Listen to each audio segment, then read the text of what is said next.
Hello there, my name's Chris Llewellyn. I attend Hope Baptist Church here in Gilwern.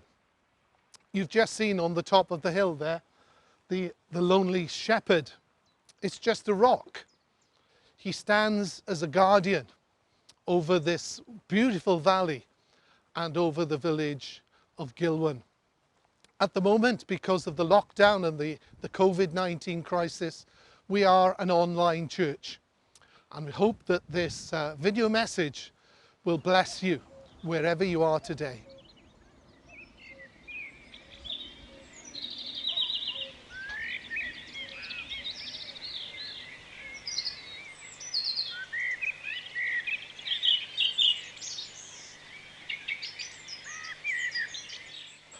At this time of year, it's fascinating to hear the wonderful bird song, which starts at dawn and is continuous right through until sunset, nearly 15 hours later.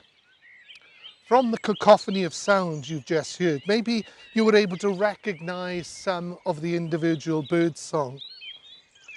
Some of the songs are simple, some are quite complex. Birds, robins, chaffinches, wood pigeons, and maybe you were able to recognize some of the others too. Since we've been in lockdown, we've become more aware of the birdsong because the world is much quieter. And there's been an opportunity to stop and to listen. Listening is the main focus of the message today. Jen is going to read to us from Mark's account of the life of Jesus. Mark chapter 9 and verses 2 to 8. After 6 days, Jesus took Peter, James and John with him and led them up a high mountain where they were all alone. There he was transfigured before them. His clothes became dazzling white, whiter than anyone in the world could bleach them. And there appeared before them Elijah and Moses, who were talking with Jesus. Peter said to Jesus, "Rabbi, it is good for us to be here.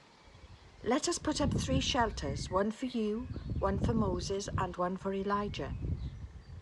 He did not know what to say. They were so frightened. Then a cloud appeared and covered them, and a voice came from the cloud. "This is my son, whom I love. Listen to him." Suddenly, when they looked around, they no longer saw anyone with them except Jesus. During the time of Jesus' ministry on earth, he took his 3 closest friends, his disciples, Peter, James and John, up to a high mountaintop where he was transfigured before them, when his clothes and appearance became brilliant, dazzling white. It gave them a glimpse of heavenly glory. A voice from heaven spoke these words, "This is my son, whom I love. Listen to him."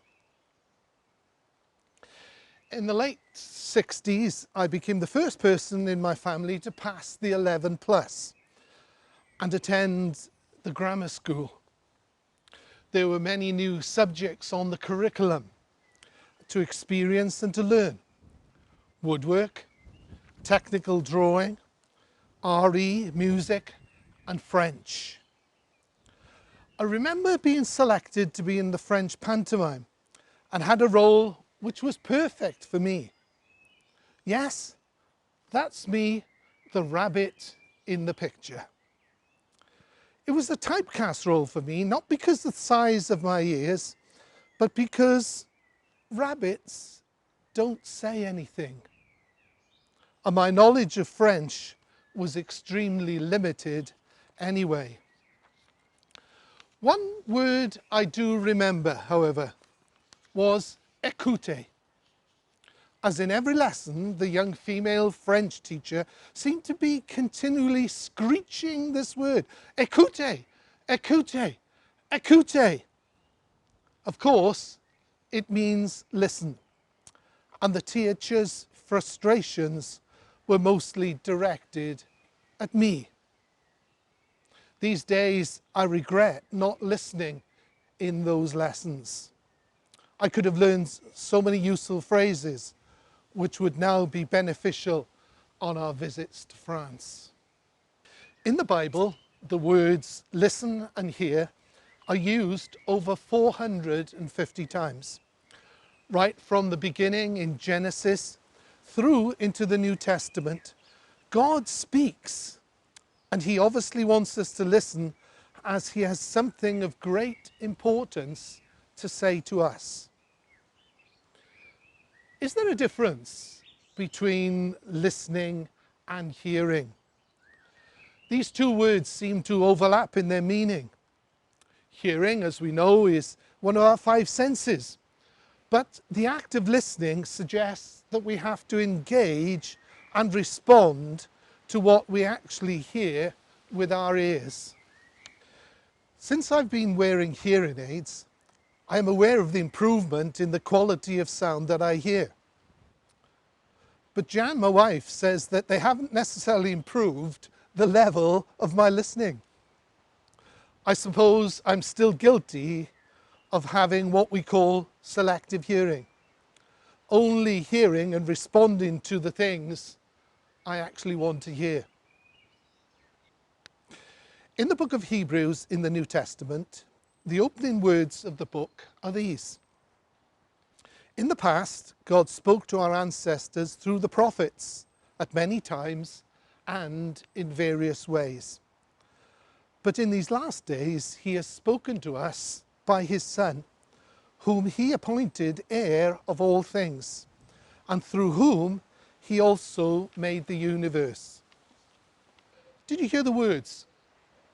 God spoke many times and in various ways. It seems as though God was trying to get through to the people he loved. The reason for this was that they had become what the Bible calls stiff-necked, which we would interpret as being hard-hearted or stubborn. They had turned their backs on the living God. So God sent prophets who were his spokesmen, who often cried out in frustration for the people to listen and turn their allegiance back to him. The people continually failed to listen, and their disobedience often resulted in great calamities coming upon them. Those verses from Hebrews also said, in these last days, God has spoken to us by his Son. God sent his Son Jesus to this world to be his spokesman, his final perfect word. And the voice from heaven instructed us to listen to him. We can listen to God through reading the Bible, a book that we believe is his living, inspired word. And we can talk and listen to God through praying to him. It's most encouraging to know that through Jesus' life, through his teaching, through his death on the cross, through his resurrection, that he has made a way possible for us to have eternal life with him and know a peace, a joy, and a hope that is beyond our own understanding. That means more than just for this COVID crisis. It means forever. In these unprecedented, difficult days of lockdown and self-isolation, we are continually hearing of death, extreme sickness, and heartbreaking tragedy. It has given many of us time to step back from our normal routines and have the space to consider the important things in our lives. There are so many unanswerable questions. How long will this lockdown last? No one knows. How can we keep ourselves safe from the virus? There are no guarantees. When will things get back to normal? Well, perhaps things will never go back to being exactly as they were. There is certainly a great cacophony of voices from politicians, scientists, environmentalists, as well as public opinions all around us. Who are we going to listen to for the truth? Who can we fully believe and trust in the present situation that we find ourselves and in the future that follows? The Old Testament people and Jews today recite the great prayer called the Shema. Hear, O Israel. This daily call is a reminder to listen to God with a view to believing in Him and obeying Him. In the New Testament, the Apostle John, one of Jesus' closest friends, recorded these words. He recorded the words that Jesus spoke to his disciples. I am the way and the truth and the life. No one comes to the Father except through me. As Christian people, we believe that Jesus is the only way. He is the absolute truth, and that eternal life can only be found in and through Him. And that gives us hope. It gives us peace at this time. Why not start reading about Jesus in John's Gospel, which is written that we might believe that Jesus is the Christ, the Son of God, and that by believing we may have life in His name. And so our challenge today is to ask ourselves whether we are regularly and truly listening to Him, whether we are fully trusting in Him, whether we need to follow Him in a deeper way as we journey with Him daily and through our lives. Let's not be selective in our hearing, but listening to and engaging with all the living truths in His Word. Remember, God said in our reading in Mark, "This is my Son whom I love. Listen to Him."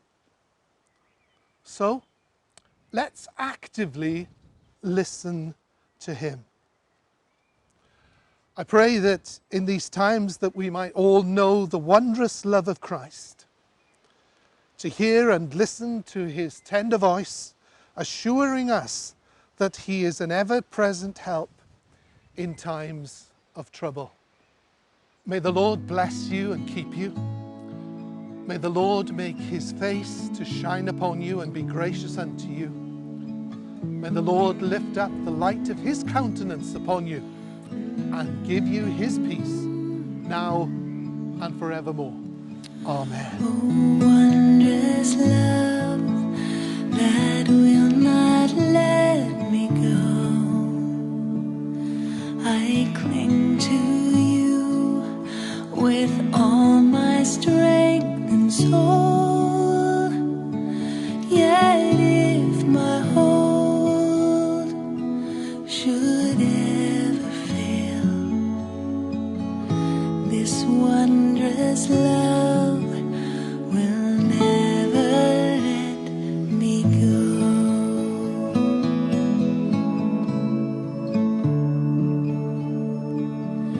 Oh, wondrous love that's come to dwell in me. Lord, who am I that I should come to know your tender voice assuring me your wondrous love will never let me go. I'm resting in the everlasting arms, in the ever faithful heart, the shepherd of my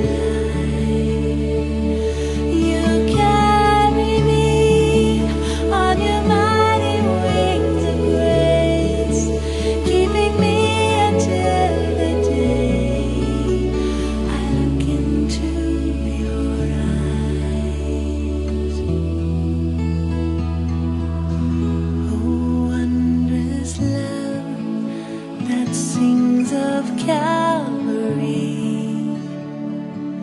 the sweetest sound this sinner's ever known, the song of your redeeming Son, whose wondrous love will never let me go. I'm resting in the everlasting arms, in the ever faithful heart, the shepherd of my life. You carry me on your mighty wings of grace, keeping me until the day I look into your eyes. I look into your eyes.